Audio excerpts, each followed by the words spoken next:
So my talk is called Belonging and Identity. Thank you, Siri. And I just want to thank the Cystic Fibrosis Pharmacy in the beautiful state of Florida for sponsoring this lunch and having me join and speak. So I'm very honored. So I just want to briefly share how I got involved with CFRI. I came up to this Bay Area from Los Angeles when I was 18 years old to go to Stanford with my twin sister, Anna. And then we learned through one of the professors at Stanford, Jeff Wine, that there was a monthly meeting in a building at Stanford for parents with cystic fibrosis children.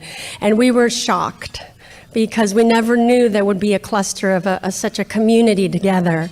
And I remember 2 months after coming to college, one of those families invited Anna and me to Thanksgiving dinner, and that was Robin Maudlin. And we ended up having other plans, but we just were embraced by this community. And this is the family that I moved into from Southern California. And since then, I've been involved as a board member, conference committee, retreat committee, Mother's Day Tea Sender, of course, and a number of other roles. So this has really been where my heart and my purpose has been. So the purpose of my sharing my story here, and hopefully a little bit of your story too, is to really honor the 30 years that this conference has been going on, and to recognize the history, the last 30 years of history at CFRI. And I know many of you are part of that history, so I'm hoping this is your talk too. I've only been around since 1990, and I know a lot of you have been around from before then, and I really honor that shared history. So I also want to say I'm going to share this perspective as a patient, but I'm hoping the parents out there can hopefully interpret belonging and identity to yourselves as parents, that hopefully some of this will matter to you too. So 30-year challenge. So I'm going to talk first about identity, really what it means to own CF and embrace CF. And then I'm going to talk about community, and this community in particular. So, oops, good, it's not showing there. Microsoft has stopped working. But it's not stopped. Oh, now it's stopped. Sorry. Here we go. Here we go. Here we go. From beginning. Okay, thank you. All right. Okay, so I know many of you know my story ad nauseum, so I'm just going to briefly go through it, but some of you might be new. But my twin sister Anna and I were diagnosed, identical twin, with cystic fibrosis just a few days after we were born in 1972. I'm proud to say that I'm 45 years old, and we had pretty aggressive CF from the get-go. When we were diagnosed, my parents were told we would be lucky if we lived 10 years, which is with what the Kaiser system, which is tended to be about 10 to 20 years behind, said at that point. But still, it was a very scary prognosis, and my parents managed to focus on raising us to live as normal a life as possible and as active as a life as possible. But nonetheless, we learned to fight this illness, which was quite aggressive. Starting around the age of 10 or 12, we had to really fight to stay alive. So these are just some pictures. If you have kids with CF, I encourage you to document the treatments, because someday that might be history. We spend up to 3 to 5 hours a day on treatments. Before the vest, we did the chest percussion, which I think many of you did, and my parents were our primary caregivers until ultimately we took care of each other when we came to Stanford, and then we also had our partners. My husband on the lower right, Andrew, did my chest percussion growing up in my adulthood. So then we spent years of our life in the hospital, probably about I would probably say about 50 weeks of my life at this point. Sorry, I am so blind, I can't see my notes. There we go. And basically, this became the home, the other home. The hospital became a family we didn't want, but that we learned to love. We also learned how to advocate for ourselves and speak out. And that really provided the foundation for other parts of my life. So this is my life story, and I have a feeling that many of you might be able to relate to this. My life has been a constant juggling act of many balls, of work and school and sports and family, hobbies, friends, and I'm constantly juggling this thing. And maybe some of you have seen this slide before. I'm not sure where it came from, but I'd like you to picture that all of these balls are rubber, except for the health ball. That is glass. So we have to constantly juggle those balls, but if we drop the health ball, it will shatter. If we drop the hobbies, it will just bounce back. If we drop church or recreation or school or homework or work, it will bounce back eventually. But it's the health ball that was the heaviest and biggest and most fragile ball that I was juggling throughout my life. So I have cystic fibrosis. Those are 4 little words, maybe two of them are big words, but 4 little words that represent so much. And they really, I think all of us, even not just I have cystic fibrosis, but my child has cystic fibrosis, to be able to say that out loud to other people and relate to other people as somebody impacted by CF it's a huge milestone actually in a child growing up or a young family. These words represent owning the disease, incorporating the disease into identity. They also represent security. I'm okay with myself. I have cystic fibrosis, but that's okay. And it also represents ego strength. I'm good with that. I'm good as a person having cystic fibrosis. So I know some of you have young kids, and guiding them and teaching them to say, I have cystic fibrosis, can be quite a roller coaster ride. So who am I? If each of you thought of those words, who am I have a feeling you have a choice in how you want to actually answer that question. We all have a choice. However, for me, I choose to say I am a person with CF. From a young age, I embraced this disease even though I hated it. But I also learned that CF is one part of my identity, one part. I'm also German and Japanese. I'm a twin. I'm a writer, an artist, a social worker, all those other identities that complete who I am. But I have to admit, I did not want this, but CF was a big, big, big part of my life, and to some extent is still a big part of my life. So I couldn't deny that huge chunk of time and energy in my identity. CF has taught me to look inside and see who I really am, deep inside, the essence of who I am as an individual that goes beyond labels and diagnoses and things like that. And that when I ask that question, who am I always have to ask myself, what are other parts of myself that make me feel good about who I am? And these are probably questions that aren't relevant to an 8-year-old or a 10-year-old, but they probably will start to be relevant to a 15-year-old, a young adult, a young teenager. What other parts of who are we make us feel good about ourselves if we have this challenge like CF that we don't want, but we're stuck with? We have a choice in what we cultivate to make us feel good. So I want to talk about this thing called owning CF, embracing CF, because this is such a huge part of growing up with an illness and learning to live with it and learning to be an adherent with our medical treatments. I feel like with any challenge, we're given 2 choices. We can confront it and face it, or we can deny it and avoid it. right? That's probably obvious. So if we confront our reality, there are positives and negatives to that. The positive being like, sigh of relief. This is just what it is. This is my life with CF. If we confront our reality and I say I'm a person with CF, I might also have some negatives. Maybe, out in the world, people will look at me and say, oh, she's the one with the disease. Oh, she's the one with CF.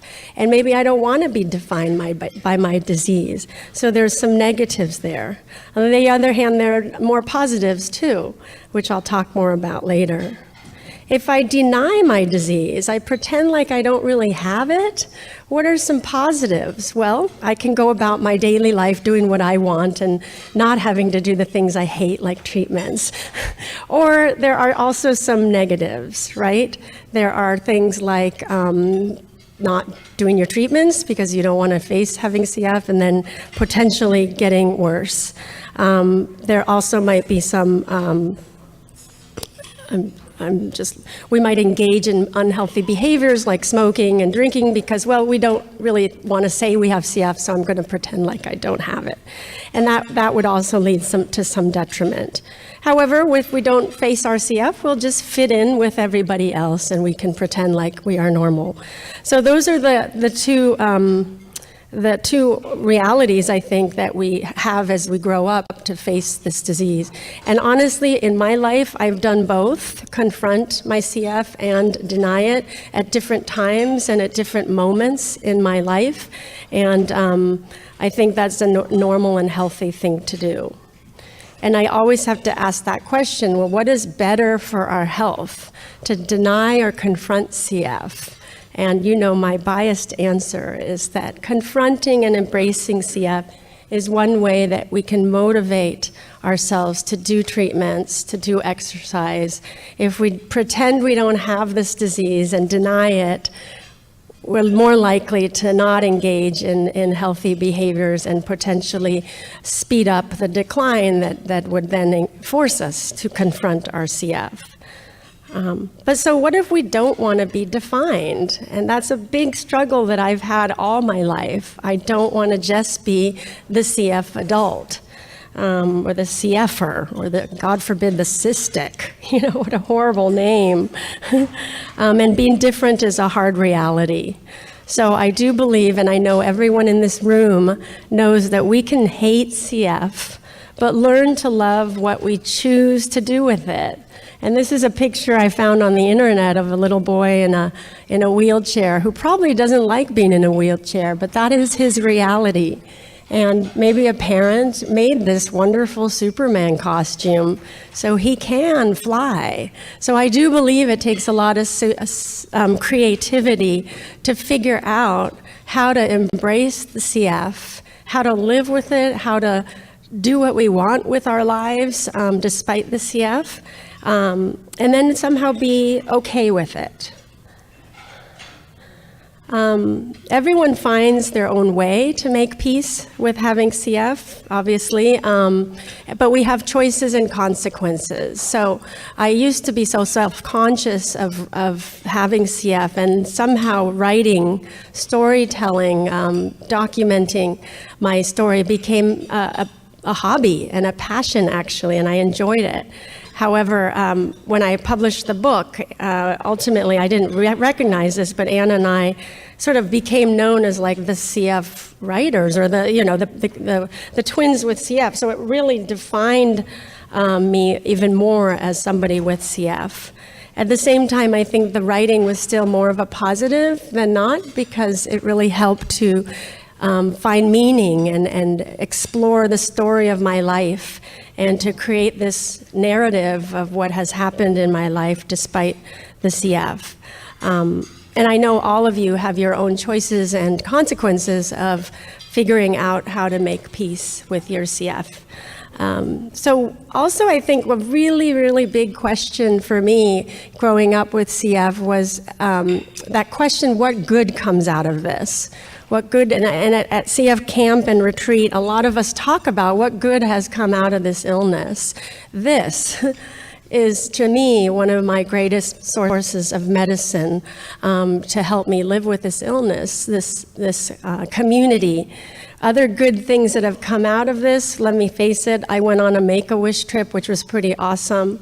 I met movie stars because I grew up in Los Angeles, so I got to meet all these 80s movie stars. And those little things were actually big things to me as a teenager. I also got a lot of positive attention for having CF, and not a whole lot of negative attention. And I think that has made all the difference in helping me embrace this identity and finally say those 4 words when I was a child, when I was a teenager: I have cystic fibrosis. There was less to hide from. So, I'll talk about pride in a little bit. So, this is one slide that I copied from the previous presentation I did here like 3 years ago, on resilience. And these 3 things are required for resilience. I just want to remind you all: emotional vulnerability, fostering hope, and social support, being understood. And what is resilience? Resilience is the ability to be flexible in times of challenge, to bounce back from hardships. So I have a feeling that many of us want to be resilient, and many of us in this room are resilient. So I wanted to just emphasize the 3 important things here, but primarily social support. Social support and the need that we all have to be understood. Okay. So now I'm going to move a little bit into this idea of belonging. Belonging is a basic human need. Sometimes we forget about that.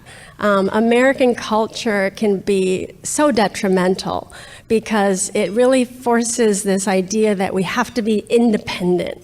We have to do things on our own, and we have to leave home, and we have to be on our own, and identical twins have to separate in the 3rd grade because we need to build our own identity. All of those things that were pushed upon me and many of you as adults with CF, it's a lot of pressure to be, or even as teenagers, to be encouraged to be independent. But the truth is, none of us in this room are independent.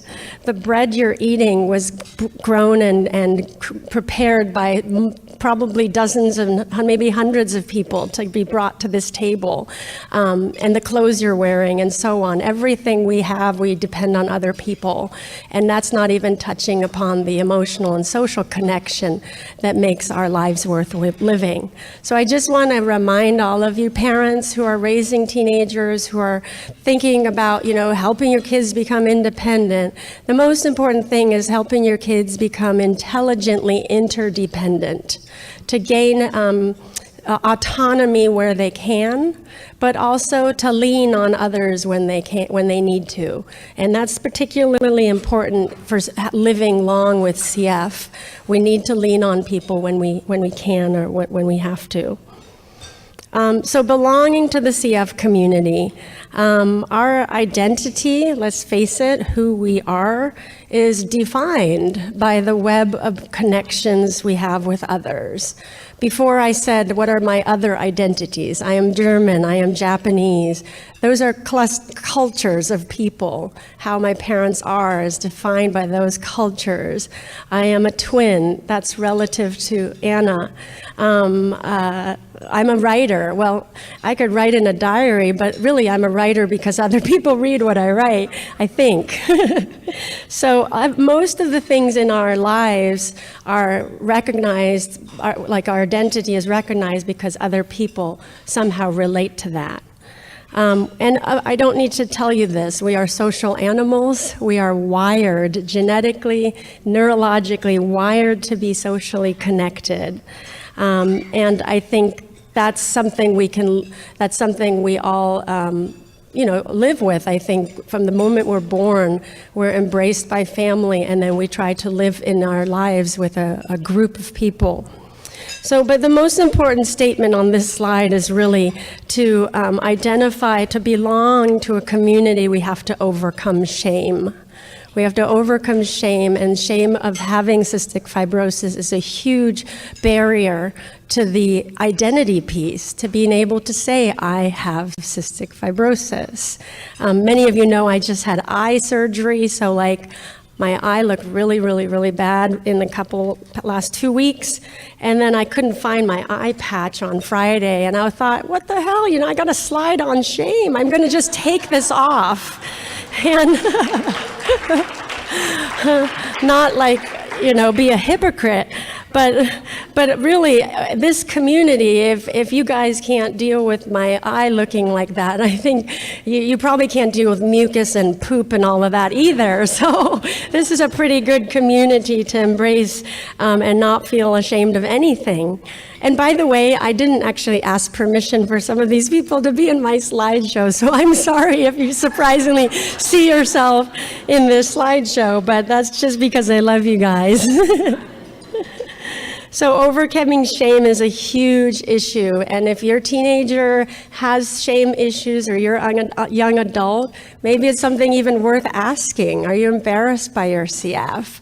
I grew up being extremely embarrassed, covering my mouth with a towel, hiding in the bathroom doing a treatment at work.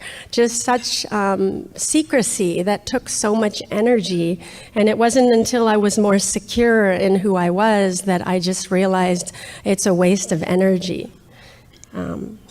So connecting obviously is a social function. In ancient times, we lived tribally, and that's sort of built in our genes.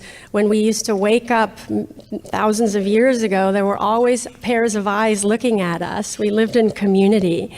And the main point of that is that in times of anxiety and fear, connection to others brought safety, mutual protection as well. And so I think that's super relevant now in the CF community, because having each other helps to reduce the anxiety and give us a sense of security that, okay, we've got each other. We've got all these other families dealing with this, so I think I'm okay. I'm okay. Just like the schools of little tiny fish, if they come together, they look like one big fish and they won't be eaten by the shark, right? And I think this also explains with all these new drugs and kids being healthier, the threat has decreased in CF. The threat of dying has decreased. So some people don't need this anymore, but a lot of us still do. And I just want to share this idea of tears. Tears is what sometimes happens in the CF community, let's face it. We have our memorial slideshow, we have our support groups. This disease is hard. But why do we have tears as human beings? They have evolved socially. We're one of few species that actually have tears, but they evolved in order to communicate distress and in order to draw support. So again, tears alone don't really do much for us, except maybe unleash a valve and you get your feelings out and then you feel a little better. But really, in this kind of setting, tears bring people closer to us. I just wanted to share that. Some facts about connection. I'm a social worker, but I'm also kind of a nerd, so I like this stuff. That all of these studies in social epidemiology have shown that isolation, perceived isolation, someone who feels lonely, is linked to depression. And I don't have any resources, but if you want the resources, they're in the notes section. And so if somebody's just a loner and they like being alone and they're not bothered by being alone, they're likely not depressed. But most people actually want to have some connection. So those are the people that have a higher rate of depression. Depression, as we heard from both Kristen Reichert and Alexandra Quittner last year in CF, is linked to non-adherence.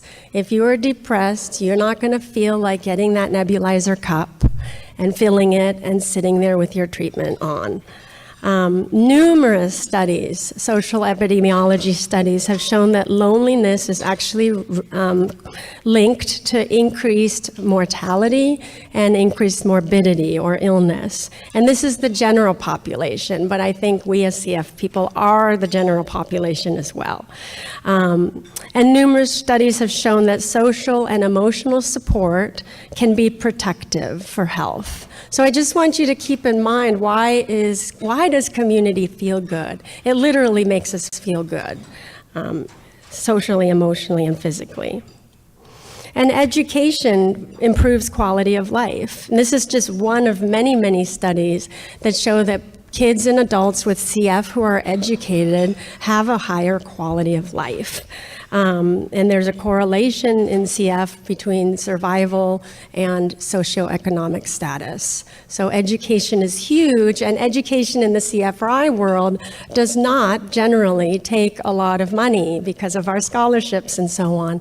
So this is like education in your fingertips. Social support groups, there are many, many studies, and this is just one reference, have shown to provide all kinds of benefits. And so the support groups that I've belonged to at CFRI and in the hospital and so on have been tremendously helpful for information, for practical support, and of course, for emotional support. So now this is my opportunity 20 years later to share with you a little bit of my graduate thesis of my social work degree, because I did this and then it went into the closet. Actually, it went onto a floppy disk drive and went into the closet, and I didn't touch it. And then a few days ago, when I was preparing this talk, I was like, oh, I got some data. I'm going to be just like everyone else who stands on this podium and try to present some study. So mind you, this was 20 years ago. Mind you, it was also unpublished. What I did was a survey. I sent out 300 surveys, and 119 were returned, which is a 40% response rate, which is actually pretty good for a survey. And this was before HIPAA. And so I literally got lists of addresses of patients from UCSF, Stanford, Kaiser, and Lucile Packard Children's Hospital. So, wow, that would never happen now. And this is just the demographic of the people that returned their surveys to me. So what I was actually looking at was psychosocial impact of cross-infection on social support in CF adolescents and adults. So what are the findings? Just like what I just reported, I'm happy to say that this corroborated with the results, which is social support, marital status, whether you have friends with CF or whether you have regular friends, combined were all correlated with these three measures: life satisfaction, self-esteem, and lower depression. Okay, this isn't rocket science, right? Like if you have friends, you're going to feel better about yourself. So, duh, right? Most of these social science research projects are like that. But I did find that 62% of CF patients agreed that having friends with CF was important to them. And what about friends with CF? Having friends with CF was not correlated with higher life satisfaction, depression, or self-esteem. So that's actually good to know. You don't have to have CF friends to be happy. The worse the disease was in these patients who self-reported, the higher the CF social support. So again, this is a cross-sectional survey. We can't say, oh, the CF support was cross-infection, that's why they got sicker and that's why their disease is worse. We can't say that. It might be that people with CF who are sicker need the emotional and practical support from other people going through the same thing. Having peers with CF in teenagers, interestingly, was associated with higher self-esteem. So I think that's just important to keep in mind with our internet resources. How can teenagers gain access to friends with CF? Because of cross-infection, we can't always hang out together.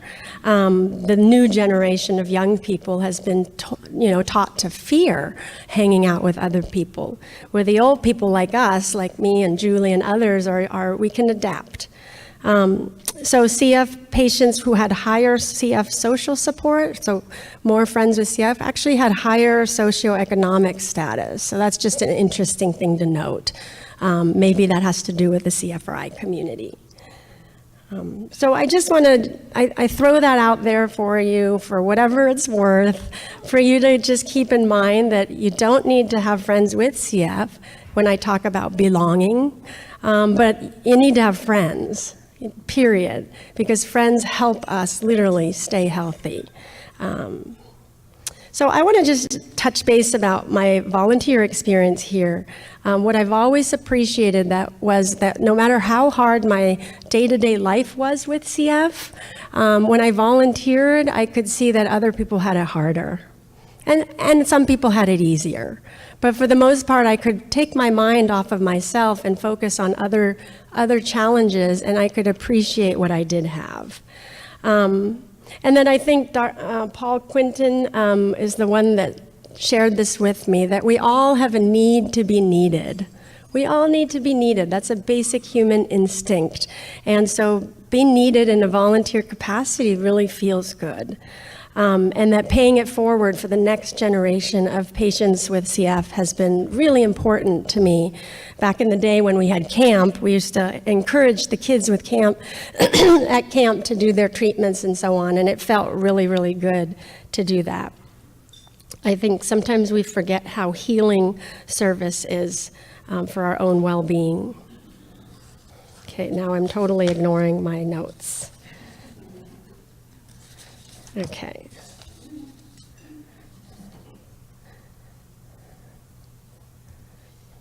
Okay, so I wanted to be a social worker because of my pediatric social worker who was instrumental in shaping me. And I went to graduate school and I worked for about 2 years and then had a really bad lung bleed, and then I had to go on disability. And I thought, what a waste, you know, how many years of education did I have, and I couldn't even work. But then there was CFRI, and I recognized that CFRI allowed me to be a social worker and to learn skills to facilitate groups and to coordinate conferences and things like that while on disability without a pressure to work 9 to 5, but help where I could. And so it taught me that the greatest weakness in my life, my CF, actually became my greatest strength. And this is a picture of me. I asked my husband to take this when I was pretty sick. I was end-stage CF. And I had an IV, I had oxygen, I had a chest tube, not chest tube, chest vest, and nebulizer. And I thought, Andrew, you got to take a picture of me because I've got a tube coming out of almost every orifice. And I find it quite hilarious. But I would sit at that desk, and Karen Van Berg would be happy with me because I had the proper posture, breathing and typing to CFRI and conference attendees and things like that for hours on end around this time of year. And it was a great way to still feel like I was contributing even if I was in that kind of physical shape. So bottom line, while on disability, I still had purpose. And that's our wonderful conference committee, circa 2010 or so. Yeah. And then I think this is, a human need. We all need people to look up to. We all need mentors. And so this family is where I found my role models, my older sisters who are dealing with similar challenges and could pave the way and teach me what I could deal with. This disease has not been kind to me over the years. I had gone through a number of pretty traumatic, difficult physical challenges, massive hemoptysis and respiratory failure and being ventilated and so on. And so I had this picture in my mind because I knew people with CF who had been in the ER coughing up cups of blood, and they survived. So I thought, oh, if he did it, I can do it.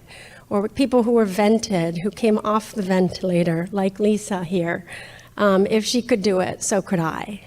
And I think in my last talk 3 years ago, not that I expect you to remember this, but I gave you this acronym, NOOGT, Noogtt, Noogtt, which is like the yummy sweet candy that you find, which I love.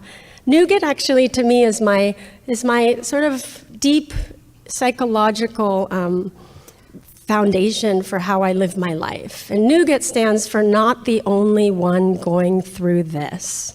Not the only one going through this. Everything I'm feeling, everything I've experienced has been felt and experienced by somebody else, probably 100-fold, because I'm just one human on this planet. So that always gives me the sense that it's okay, I can handle this and I'm gonna do the best I can, but not to take things so seriously, like, oh, I'm the only one dealing with this. Not true. So the need to be understood, I touched upon that a little bit. What do I mean by that? I mean like emotional intimacy, because I'm a grief counselor, and it really does surprise me, sadly, how many people live their lives without ever sharing their feelings with someone else, ever, not even their spouses. And I can't fathom that because I grew up in this community where sharing our feelings, sharing our experiences, our challenges has always been so basic, and why we're here. So I do think that having at least one friend with CF, or friend in general, with whom you can really truly be yourself and say, this stinks, you know, or this is hard, I'm struggling with this. Having one authentic, real relationship is really a basic part of quality of life. So, you know, and I want to just share, like, for the record, I'm actually a very optimistic, positive person. I smile a lot, but I need to be real. That's what I mean by authentic. So most of the time it's Andrew, my husband, who has to deal with my chronic, constant complaining, because I do need an outlet to talk about how sometimes life is really hard and life is really unfair. So I think there's no such thing as a Pollyanna. If there is, then those people probably hold it all in and then get sick. But I think it's okay as people with CF to express positive and negative emotions. So the CF community showed me all these things are possible. And some of you are sitting in this room, that you can be a doctor, a screenwriter, you can travel the world, social worker, professor, we've got one here, lawyer, computer engineer, economist, musician, viniculturist, teacher, graphic, blah, blah, blah, right? The list goes on and on. These are all friends of mine that have CF. And I just wanted to list this to show some of the younger parents that the sky's the limit. The future is full of possibilities for your children once they discover what they're good at and pursue that they too can find a rich and meaningful career and job out there, and possibly even be a parent and an athlete. So there I am.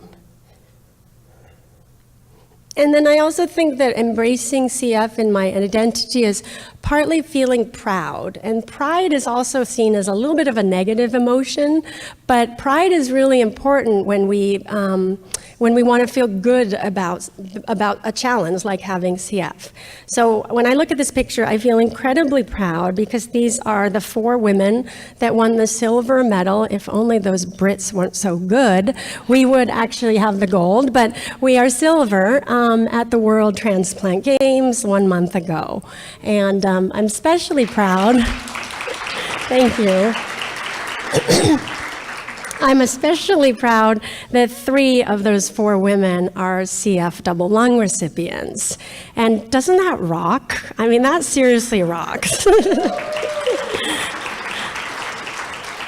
Not that we need a disclaimer, but sometimes I think it's important to find things that we do in our life and we feel proud about despite having CF. So I'm really proud that I'm a strong swimmer because I'm swimming with someone else's lungs, and that's a miracle to me.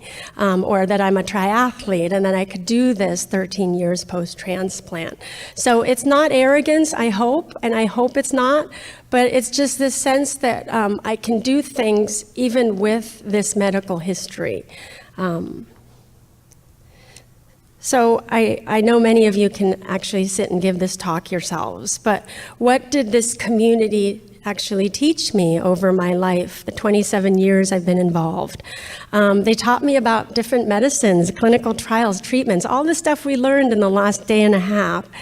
They taught me to be physically active, exercise, exercise, exercise, which thankfully I grew up in a family with that culture, but I never actually, put it together that that's good for us.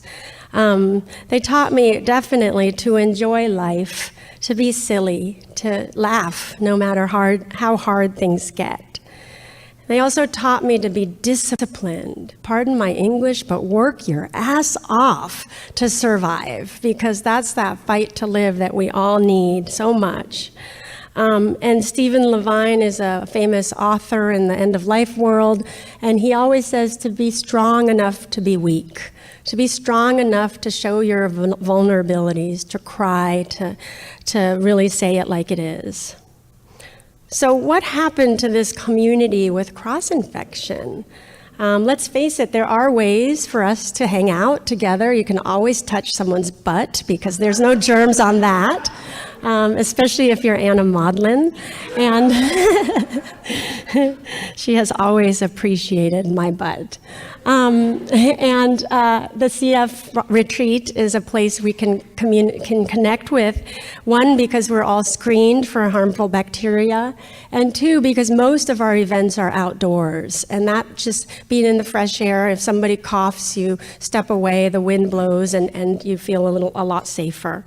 And we can, of course, nowadays connect online, and that's such a saving grace to the cross-infection dilemma that was created about 10, 15 years ago. I do believe the cross-infection dilemma is the greatest tragedy on our community that has happened. But I also think it's a wonderful way this community in particular teaches us how to be aware of our sputum cultures and how to behave in ways to keep our secretions to ourselves and not spread them. Anna and I went on countless book tours and film tours and would meet CF patients across the country, and they would come up to us and say, "Hi, nice to meet you," and want to shake our hand, and we're like, "Ugh, don't do that." But they had never been trained how to engage with other people with CF.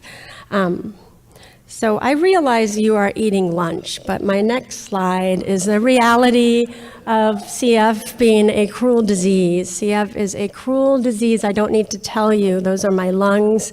When they were taken out of me, there was no functional lung tissue remaining. So I breathed my very last breath with my lungs 13 years ago. And even though many people are living well now, and many people are living longer, I hear in the stories and in the faces of young parents that this is still an incredible, difficult challenge to live with day in and day out, partly because of the uncertainty, but partly in terms of the day-to-day mechanics and effort of just staying alive. So I just want to, emphasize that reality that still exists. But it certainly, where's Ed, is made easier when there's someone to hold your hand. This is Ed Kinney holding my hand just about 4 days after my transplant. So.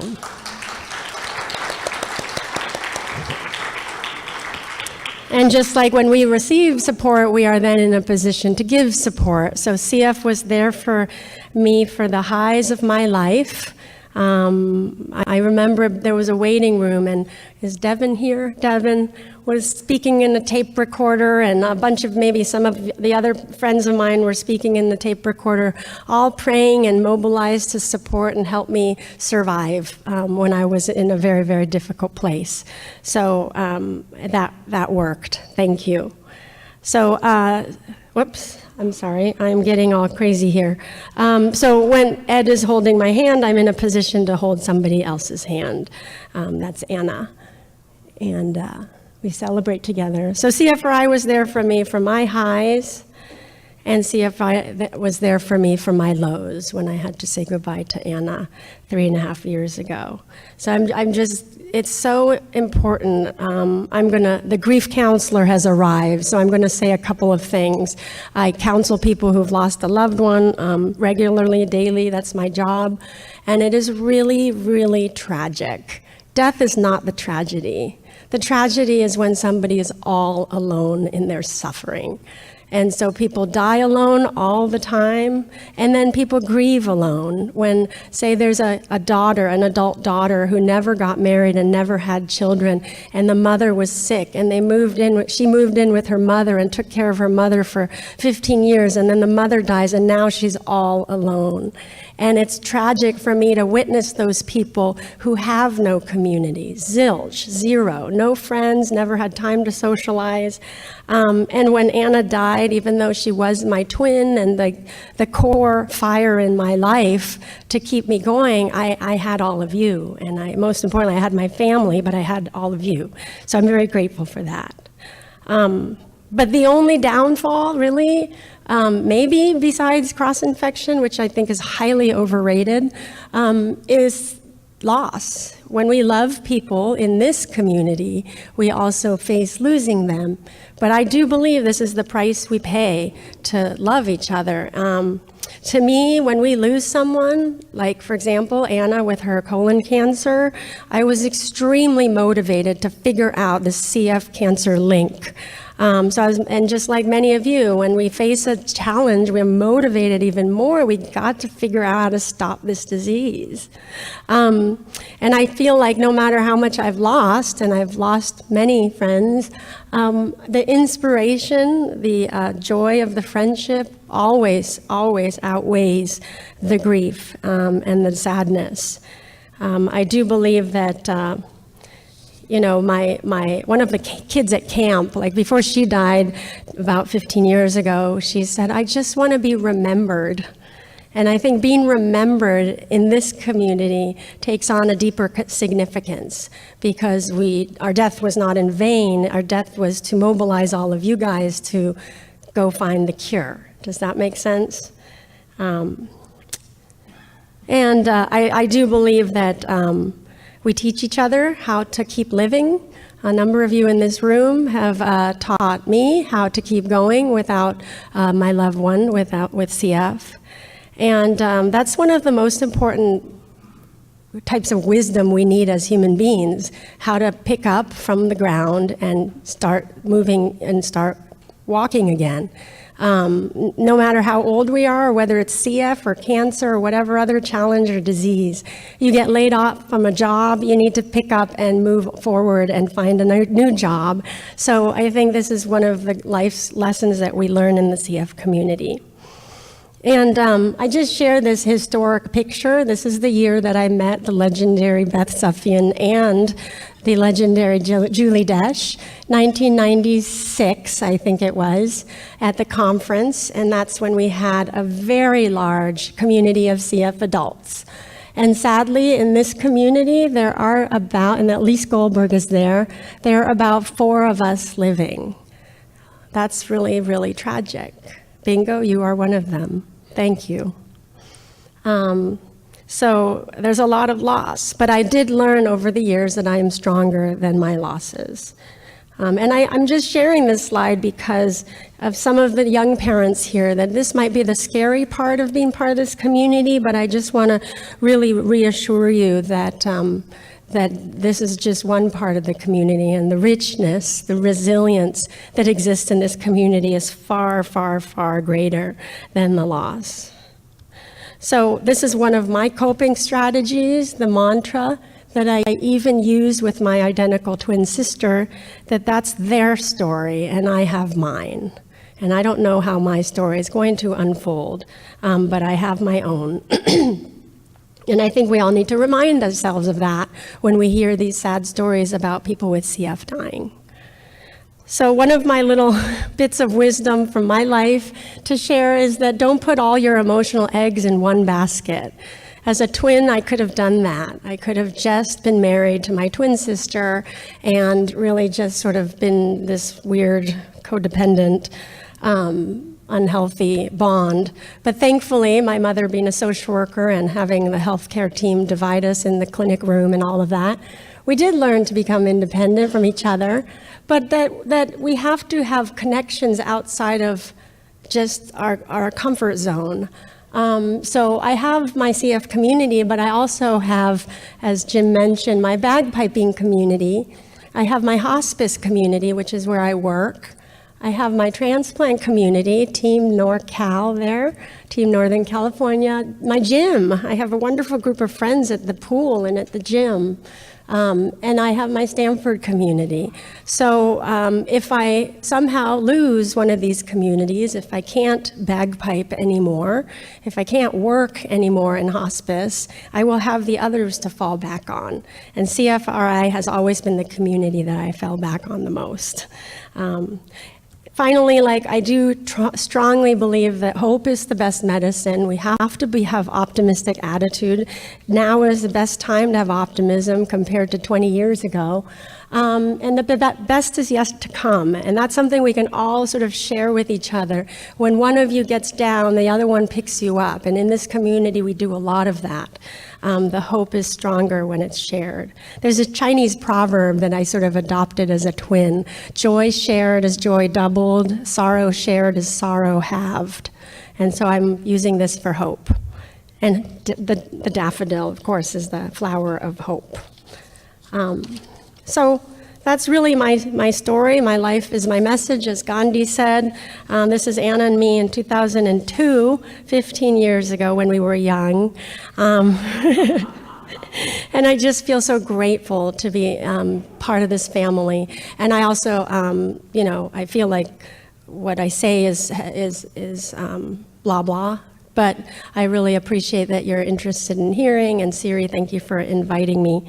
And if any of you are interested, I do have my books and film if you're interested in getting those. But otherwise, I just want to thank you all so much for taking time out of your busy weekend in July to be with us and to celebrate with us our 30 years. And here's to growing older together, right? So thank you.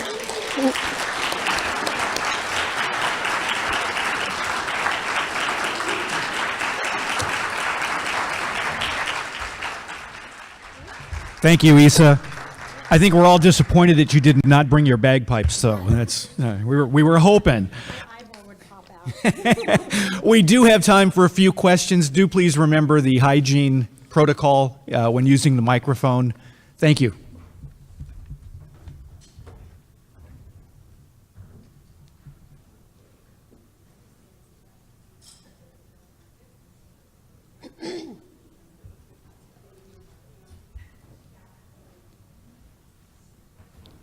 Hi, Devin. Is there the wiper? Oh, okay. So, oh, is it working? Okay. How do you deal with being the most wise person ever? I'm not. But I also have the most funny friend, and you're that. And everybody has their little talent and their little place. You're my funny friend, Evan. Isa, I just really, really wanted to thank you. You have been an inspiration for us, not as a CF community, but I know for me.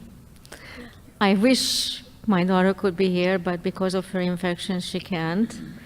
And I completely agree with you that isolation from other CF people, the kind of connection that you were able to make when you were younger, it's really missing from our life. And that's a shame, but understandable. Right. But hey, go. Thank you. I think the challenge for the younger generation is there a need for them to get together, or not to get together? Is there a need for them to know somebody else with CF? Because if our younger generation is not brought up, educated and informed and in this kind of community, they may never develop the need or interest in meeting friends with CF. And when I say meet friends, I mean online, especially.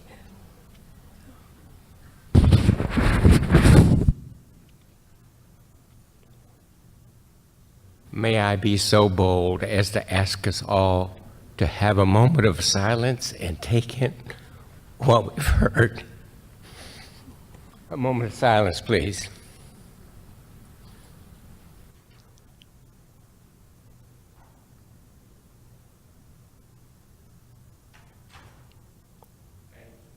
Thank you, Rob. Thank you. Bless your heart. You know, I'm in the South, they always say, bless your heart. It's like we should say, bless your lungs.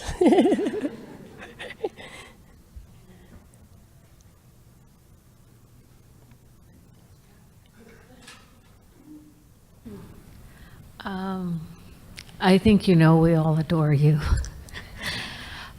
But for people who haven't read Anna and Isa's book, you really need to. It is so beautifully written. And I remember the first time I read it, I was towards the end, and John walked in, and I'm bawling. And he said, "Are you all right?" I said, "It's got a happy ending. It's got a happy ending. I just have to get there." But it is brilliantly written. And so if you haven't read it, get it and read it. It's wonderful. Thank you. Thank you so much. Thank you. Appreciate it. And what is a happy ending, right? What does that mean? Now it's half of a happy ending because the afterword is about Anna's passing, but I truly believe it's still a happy ending because she was 41. Yeah. Thanks, Isa. Your talk resonates in a scholarly fashion to me. Surprise, Of course. Because in disability studies, we talk about trying to reframe disability as not always being horrible or bad or unwanted or undervalued, but generative. And so a lot of the strategies that we come up with or the insights that we have as disabled people with CF are very generative. So I thank you for raising that and trying to reframe the conversation. So I guess in my own experience, and I'm hoping maybe you can give me some advice or at least comment on this, two of the biggest challenges for me has been facing discrimination and I guess reconciling limitation. So, you know, not taking a position because it's going to require more work and I don't think I can handle that, or not having a biological child, but also discrimination by other people, either in the workplace or in dating or societally. Right. So I'm wondering if you have some reaction or advice or, yeah. Yeah, that's fabulous, Sandy. Thank you. Thank you. Next year, conference committee speaker, please. So take note.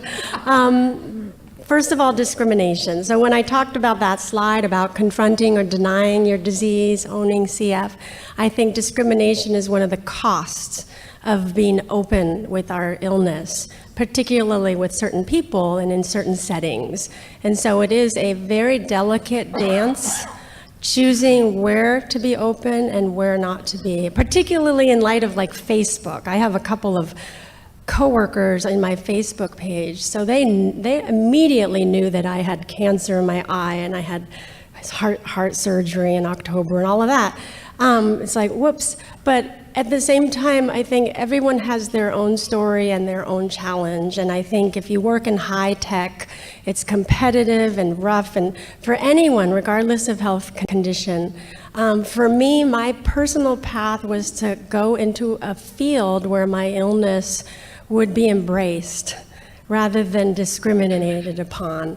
And so in my job now, I am actually, and if I can say this without, is not pride, but I'm just saying I'm highly regarded as an expert in death and dying. It's like I'm laughing, like that's kind of woohoo, right? but because I've actually been there. So I've just been very fortunate, Sandy, so I can't say a whole lot about discrimination, except when my functional capacity becomes more and more limited, I may not be able to keep up with the demands of the job. So that's something I have to face as my reality. And like our panel said before, Quentin said, live in the now, live in the now, and develop allies. I hope my point of my talk is social skills is such an important part of living well with CF. So, I mean, back in the day, you had kids who maybe didn't go to school and maybe didn't learn how to engage with kids. And so nowadays, I think that's the most important skill a child can develop, to develop allies and friends and supporters in the work environment, so that if there is discrimination, there are people to defend you. You're not on your own. And the other thing was reconciling with your limitations is huge. Next time I'm asked to give a talk, that will be my title, because I think we all, whether you have CF or not, if you're aging or if you have your own health issues, you have to learn how to say no. My parents are probably looking at me going, you don't know what you're talking about. Because I don't say no a lot, and I learn to push. And so I think I can't answer that with any kind of wisdom, but I will share one story. And that is that when Anna was at the end stage of her cancer, she was admitted to the hospital for, another blockage. And there was a nurse at Stanford. We'd never seen him before. He was a traveler. And he was, I hope I'm saying it right, Chimayan. He was a native of Guam. That's where he came from, a native people from Guam. And he basically, when Anna was like, oh, look at me, I look like shit, I look like just sort of self-deprecating, which is really easy to do with CF. And he's like, no, stop. What are you talking about? CF, we need sick people. We need to learn from sick people. You are our teachers. And I tell you, if the nurses are here, that was the most compelling thing a nurse has ever said to me, to Anna and me, I was there. To say that there is a role for us as sick people to teach others how to live. Because all of us, guess what, we'll all be there someday, and we learn from each other. So I just share that wisdom in a sense of when I do have to limit, when I have to say no, when I have to quit my job, which I've done before, because of my illness, I want to also remind myself that I am showing others how to set limitations and how to accept the body's limitations. So. Sorry, I hope I answered that question. Thank you. Hello, my dear Devin. I have a more serious question this time. How do you deal with grief over the short term where you're just trying to get back on your feet versus the long term where, you miss everybody and it's lessened, but it still pops up and you still need to deal with it so that your life goes smoothly? I think that's a great question. How to deal with grief in the short term, is that what you said? Both, okay. Well, I think everybody has their own way of coping. Because I think I grew up with a physical illness and learned to read my body, in the acute period, I won't say it was short, but like in the first year after Anna died, for me, the most important thing was being physically tuned in. Because most of the time, I felt like this, and I was just holding everything in, and it was so tight. And even my breathing got all screwed up, which is why I went to physical therapy, which is probably CF and grief together. But sort of being body aware, and even what Dr. Mark talked about, like being sort of mindful of your body and where there's tension and breathing and enacting that parasympathetic nervous system and just being present in my body was really important. And just to tie in Sandy's question, I would say setting limits. saying no to extra stress, saying no to things, even though that was the year CFRI asked me to speak. And I did. There was a lot of agony involved with that too. But I'm joking. But I would just say that to read yourself in the beginning of grief and see how you react to it. And I'm a huge believer, just like our panel said, to embrace joy, beauty, pleasure in the face of acute grief. So I have a picture in one of my PowerPoints of me at the trampoline gym 3 weeks after Anna died. It was partly because she had a Groupon coupon that was expiring, and she would have said, "What a waste, you have to use it." So I started jumping up and down at the trampoline gym, and I actually had a wonderful time. Again, I think because I'm a physical person, I could move the grief and the tension out of my body by jumping up and down like an idiot. So I just share with you that. Joy is huge in dealing with loss. Yeah. Vata. It's the showdown. I don't have a question for you, but just an observation. Some 45 years ago, we were holding 2 little babies. Yes. And the future looked very bleak, frankly speaking. So what has happened in those 45 years is just beyond my imagination. Exactly. How did life change you into such a wonderful, strong person? And it is really a wonderful miracle, and maybe it is CF. So I do agree that it shaped your character and your ability and your will to life. Yes. So congratulations, and I'm very proud to be your father. Thank you. Thank you.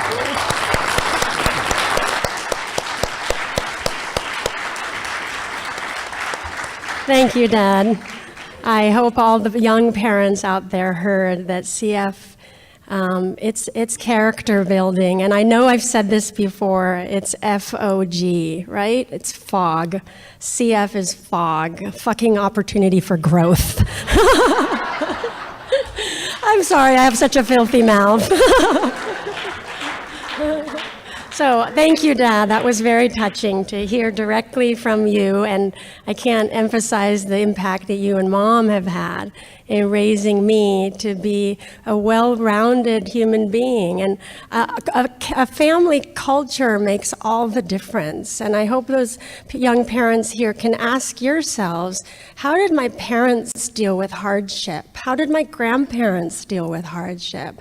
What tools did we use? And if my parents weren't born in wartime in Germany and Japan, I don't know if we would have had the skills to deal with this level of a challenge. But through their deep efforts, kind of like what you guys are doing, I'm still around, and Anna was around. She was alive and well until this unfortunate cancer, but I appreciate my parents tremendously. So on that note, I think I'll probably step down, but thank you all so much for listening.